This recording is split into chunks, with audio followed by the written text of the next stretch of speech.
بسم اللہ الرحمن الرحیم. عبوری کٹہرے کے ساتھ انور مقصود آپ کی خدمت میں.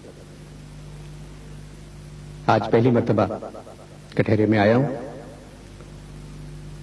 اور میری دعا ہے کہ یہ کٹہرا عبوری رہے. آج جو مہمان میرے ساتھ ہیں ان کی موجودگی وہ عطر بتا رہا ہے جو انہوں نے لگایا ہوا ہے. پہلے میں یہ سمجھا کہ خوشبو پھولوں کی ہے، مگر زمانہ بدل گیا. ایک شعر تھا، اب عطر بھی ملو تو محبت کی بو نہیں. وہ دن ہوا ہوئے کہ پسینہ گلاب تھا.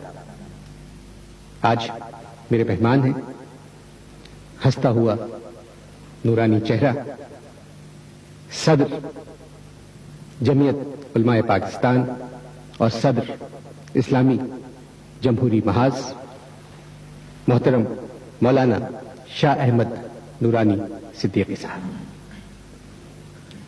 السلام علیکم. السلام ورحمۃ اللہ وبرکاتہ. میں پڑھ رہا تھا، ووٹ عوام کی سب سے بڑی طاقت اور قوم کی مقدس امانت ہے.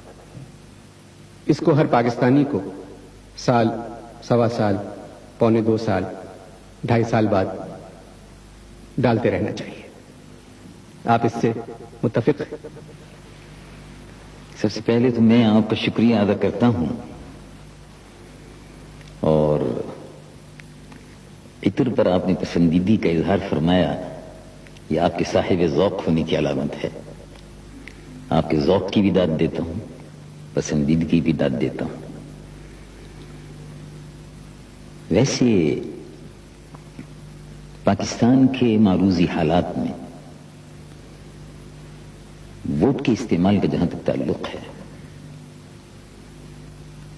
بار بار بھی اگر استعمال میں آتا رہے تو کوئی حرج نہیں ہے اس میں، لیکن اس کے لیے بہرحال ایک جواز ہونا چاہیے.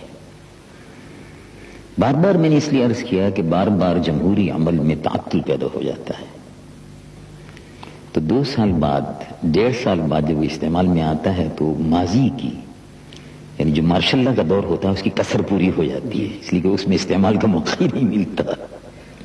تو قوم ایک کفارہ ادا کر دیتی ہے ہر 2 سال کے بعد اس کا، اس لیے کہ 12 سال کبھی ووٹ کے استعمال کا موقع نہیں ملتا، کبھی 10 سال ووٹ کے استعمال کا موقع نہیں ملتا، اور پھر جب استعمال کا موقع ملتا ہے تو تسلسل سے ہوتا ہے، تو وہ قندِ مکرر ہو جاتا ہے. جی آپ درست فرما رہے ہیں. مگر میں کہہ رہا تھا کہ قوم جو ہے وہ ووٹ دیتی ہے اپنے محبوب لیڈر کو، مگر وہ 5 سال کے لیے. پچھلے 8-9 سالوں میں یہ ہوا ہے کہ یہ حق ہمیں بار بار دینا پڑا ہے.